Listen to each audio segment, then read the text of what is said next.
Pemirsa, warga digegerkan dengan kemunculan ular piton sepanjang 3 meter di dalam selokan pembuangan air di depan rumah warga akibat banjir di kota Sampang. Dan akhirnya ular tersebut bisa ditangkap warga.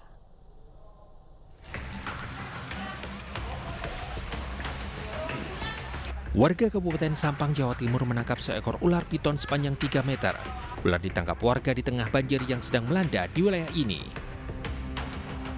Ular piton pertama kali ditemukan warga di dalam saluran air. Saat ditangkap, ular sempat melawan dan berupaya kabur. Warga kemudian bersama-sama menangkap ular dengan peralatan seadanya. Habis beres-beres, istirahat, duduk sejenak, duduk di atasnya jingklik, tiba-tiba ada orang yang lihat. Bilang ke saya bahwa di bawahnya ada ular. Terus saya turun, duduk di teras, langsung ditungguin. Ya, alhamdulillah keluar lagi, langsung saya tangkap, lehernya langsung pegang, minta bantuan teman-teman dan warga sekitar. Ular piton dimasukkan ke dalam karung untuk kemudian dilepas di hutan yang jauh dari permukiman warga. Dari Sampang, Jawa Timur, Fatur Rahman, iNews melaporkan. Pemirsa, mobil minibus tercebur ke perairan Kelandasan di Balikpapan, Kalimantan Timur. Akibatnya 1 orang tewas dalam insiden ini. Tim SAR gabungan dari Basarnas berhasil mengevakuasi korban dari mobil. Tim SAR gabungan dan relawan berupaya mengevakuasi minibus yang terjun ke perairan Kelandasan, Balikpapan, Kalimantan Timur. Menurut saksi di lokasi kejadian, minibus sempat menghantam sebuah rumah hingga membuat tembok rumah jebol. Usai menabrak tembok, mobil minibus terjun ke laut. Akibatnya 1 orang tewas karena terjebak di dalam mobil. Sejumlah penyelam diturunkan untuk mencari jasad korban. Usai dievakuasi, jasad korban dibawa ke Rumah Sakit Bayangkara Balikpapan untuk diautopsi.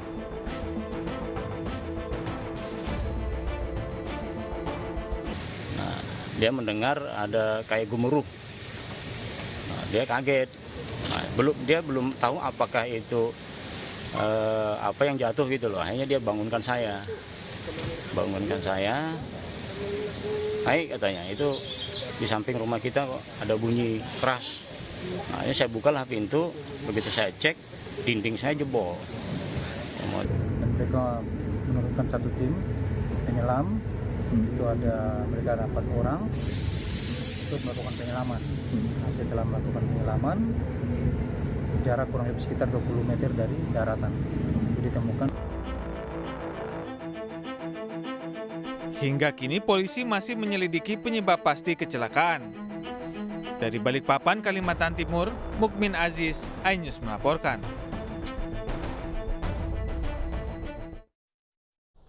Satu unit mobil jenis sedan terekam CCTV menabrak truk dari arah berlawanan di depan Mapolres Asahan, Jalan Lintas Sumatera Kisaran, Senin pagi.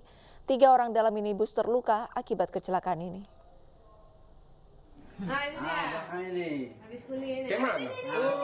Inilah rekaman CCTV saat detik-detik sebuah mobil menabrak truk di Asahan, Sumatera Utara, Senin pagi. Saat suasana jalan lengang dari arah Medan menuju Rantau Prapat, sebuah mobil sedan hitam tiba-tiba berjalan melebar ke kanan. Seketika truk Colt diesel dari arah berlawanan melintas hingga tabrakan pun tak terhindarkan. Polisi yang tengah berjaga di depan Mapolres Asahan pun langsung berhamburan keluar untuk mengevakuasi para korban. Kami juga masih menduga kurang konsentrasi atau penyebab lain, nanti akan kami lakukan penyelidikan lebih lanjut. Untuk korban sendiri, Bang?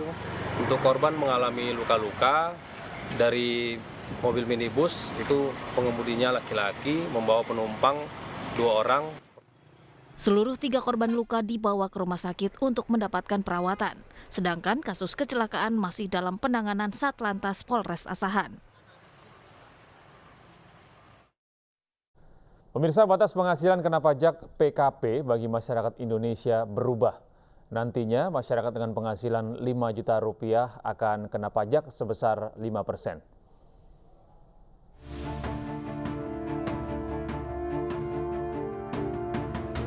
Sejumlah regulasi baru diterbitkan oleh Kementerian Keuangan. Salah satunya adalah pelebaran untuk lapisan penghasilan paling bawah.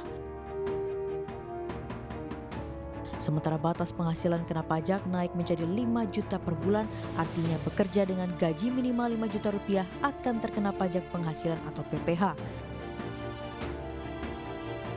Aturan ini termaktub dalam Undang-Undang Nomor 7 Tahun 2021 dan Peraturan Pemerintah Nomor 55 Tahun 2022 tentang penyesuaian pengaturan di bidang PPh. Jika simulasi penghitungan penghasilan kena pajak dikurangi penghasilan tidak kena pajak dikali berapa persen pajak yang dikenakan. Dengan kata lain, pekerja dengan penghasilan 4,5 juta rupiah per bulan atau akumulasi 54 juta rupiah per tahun tak lagi dikenakan PPh atau menjadi penghasilan tidak kena pajak. Dalam regulasi baru juga dijelaskan bahwa pekerja dengan penghasilan di atas 60 juta sampai 250 juta per tahun dikenakan pajak sebesar 15%. Di atas 250 juta hingga 500 juta sebesar 25%. Meski sebagian masyarakat bisa memahami kenaikan PPh, namun masyarakat berharap pemerintah mengkaji ulang terkait kebijakan tersebut, dikarenakan pajak 5% untuk gaji 5 juta rupiah tergolong besar. Kalau untuk pendapat aku sih setuju ya kalau dari sisi aku, karena dari adanya alasan ini kan untuk melindungi gaji yang memang masih di bawah begitu kan. Jadi kalau menurut aku gaji dia 5 juta, bahkan kalau bisa sih ya, kalau bisa untuk gaji yang memang untuk standar yang 6 sampai dengan ke atas begitu. Karena kan mungkin untuk saat ini kan apalagi penerapan gaji kan ini baru ya untuk UMP-nya, untuk Jakarta khususnya misalkan 4,9 gitu kan. Berarti masih mendekati kan, ini takutnya juga kan masih ada berat juga, apalagi kan untuk saat ini setelah pandemi semuanya juga dirasa berat begitu kan. Jadi ya kalau untuk keputusan baru ini menganggap bagus ya, tapi kalau ada lebih bagusnya lagi juga mungkin bisa dikaji lagi ini bagaimana untuk aturannya, misalkan untuk 6, 7 atau enggak sampai 10 ke atas begitu kan. Kalau menurut saya sih kurang setuju ya, karena kan menurut saya kan dengan gaji yang bisa dibilang kecil juga kan dapatnya kan. Jadi kalau dikenakan pajak 5% tuh menurut saya tuh agak sedikit gede gitu. Harusnya bisa diturunin lah berapa gitu kan.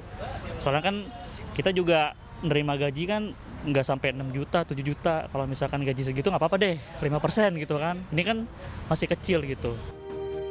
Pemerintah mengklaim kenaikan ini perlu dilakukan untuk melindungi masyarakat berpenghasilan menengah ke bawah. Tim Liputan iNews melaporkan.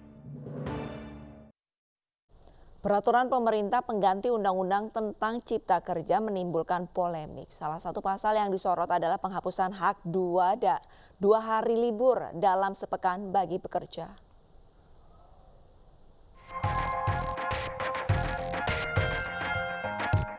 Langkah Presiden menerbitkan peraturan pemerintah pengganti undang-undang atau Perpu nomor 2 tahun 2022 tentang cipta kerja menuai kritik. Pemerintah dinilai telah melanggar putusan Mahkamah Konstitusi yang menyebut UU Ciptaker inkonstitusional bersyarat.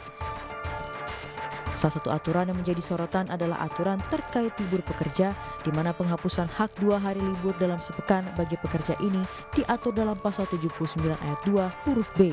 Aturan ini jelas bertolak belakang Undang-Undang Nomor 13 Tahun 2009 tentang Ketenagakerjaan. Namun Presiden Joko Widodo menyatakan pro dan kontra yang terjadi usai diterbitkannya Perpu tersebut adalah hal yang biasa. Jokowi mengklaim pro dan kontra yang terjadi bisa dijelaskan pemerintah.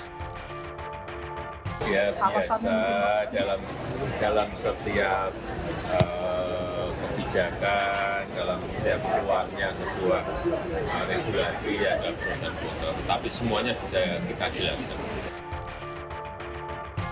Perpu Cipta Kerja yang diterbitkan Presiden Joko Widodo seolah mengambil jalan pintas usai Mahkamah Konstitusi mewajibkan UU Cipta Kerja harus direvisi dalam waktu 2 tahun.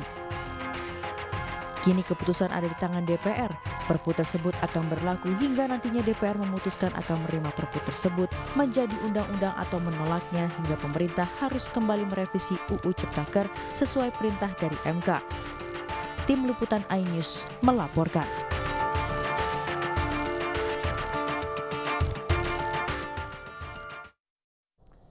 Pemirsa, tanpa mengenakan masker, Presiden Joko Widodo berkunjung ke Pasar Tanah Abang, Jakarta Pusat kemarin pagi. Presiden memastikan optimisme pedagang bangkit kembali pasca kebijakan PPKM resmi dicabut.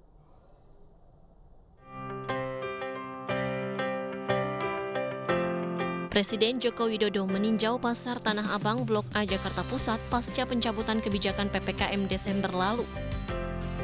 Didampingi PJ Gubernur DKI Heru Budi Hartono, keduanya tidak menggunakan masker saat berkeliling dan berbincang dengan para pedagang. Melalui kunjungannya, Presiden ingin memastikan aktivitas perekonomian pada sektor real berjalan baik.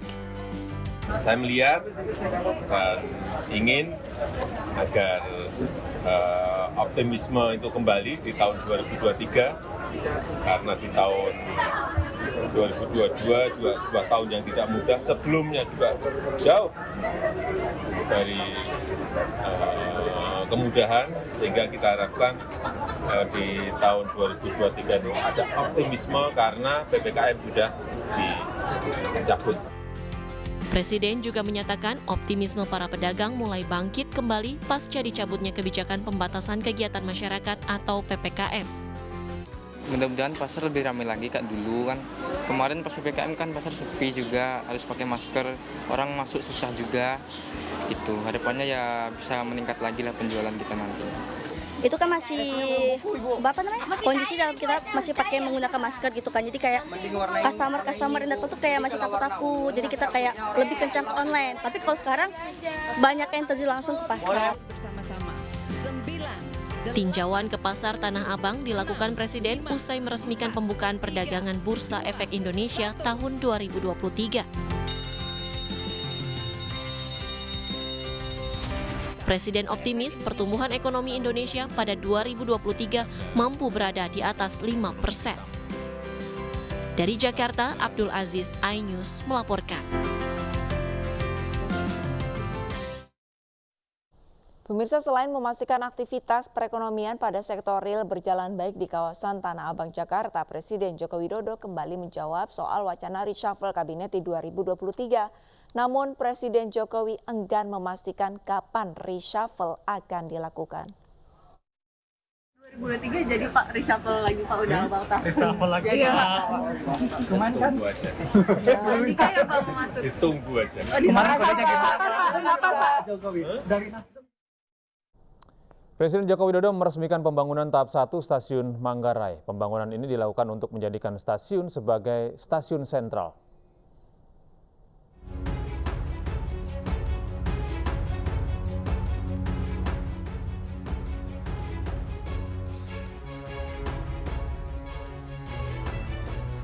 Presiden Joko Widodo meresmikan pembangunan tahap 1 stasiun Manggarai.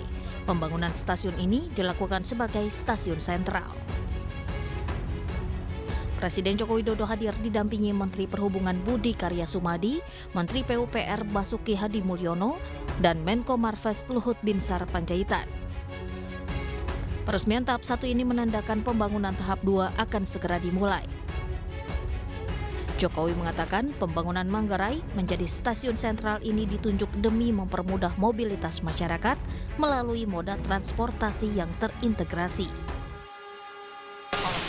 Ya jadi ini menjadi salah satu nanti central station, stasiun sentral yang kita harapkan bisa mengintegrasikan kereta antar kota, kemudian komuter line, KRL, kemudian juga kereta bandara, Transjakarta, semuanya diharapkan bisa terintegrasi sehingga memudahkan pergerakan mobilitas orang dari suatu tempat ke tempat yang lain dari. Dengan dimulainya pembangunan tahap 2, Jokowi berharap pembangunannya dapat selesai pada tahun 2024-2025. Jokowi menjelaskan memang pembangunan stasiun ini tidak dapat dilakukan secara cepat karena stasiun masih terus beroperasi penuh setiap harinya, sehingga waktu pembangunannya pun terbatas. Dari Jakarta, Damar Wicaksono, iNews melaporkan.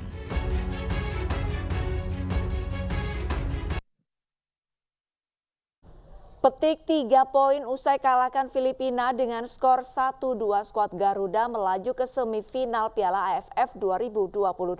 iNews Pagi masih akan kembali dengan informasi lengkapnya sesaat lagi.